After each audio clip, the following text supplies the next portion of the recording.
Hi guys, welcome back to my channel. Today I'm sharing with you how to make ghee in the Instant Pot because it's one of the quickest and simplest way of making homemade ghee. More hands-off and hassle-free than making ghee on the stove top, which is fairly straightforward too.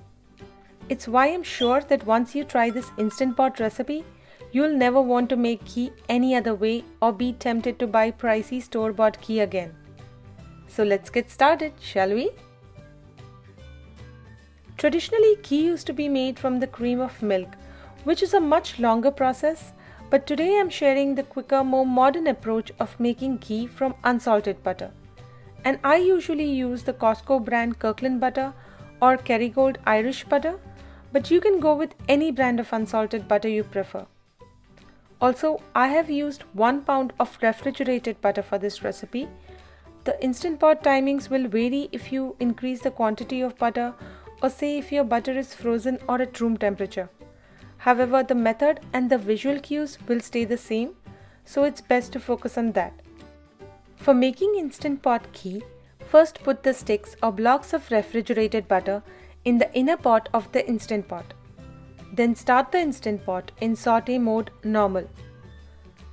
Butter will first melt, then start bubbling up and then turn frothy.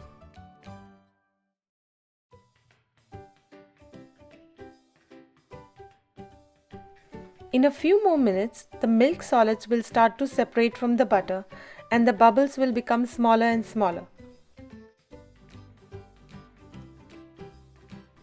When the bubbles cover the entire surface, the milk solids start turning lightly red and the ghee appears light golden in color, hit cancel. This takes about 10 minutes for 1 pound of refrigerated butter. But like I mentioned earlier, the time can vary based on the quantity and the temperature of butter. So track the visual cues to know when the ghee is ready. Which is why as soon as bubbles cover the surface completely, check if the milk solids have started to caramelize and ghee is light golden in color. That's the time you should hit cancel. It's best to pay careful attention in the last few minutes, in this case from the 7 or 8 minute mark, to ensure that you switch off the heat at the right time and don't burn the ghee. This is especially important because the ghee will continue to cook for a couple of minutes even after you have hit cancel, and when it's done it will have a deeper golden hue.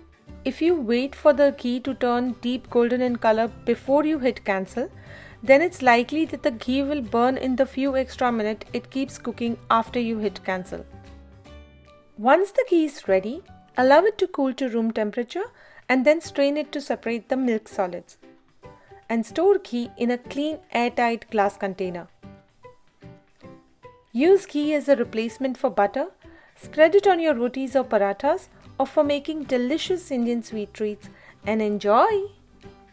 For the written and printable version of this recipe, check the link in the description box below. And if you like this video, please hit the like button at the bottom of this video. It really helps me out. And subscribe if you haven't already. Until I see you in my next one, happy cooking!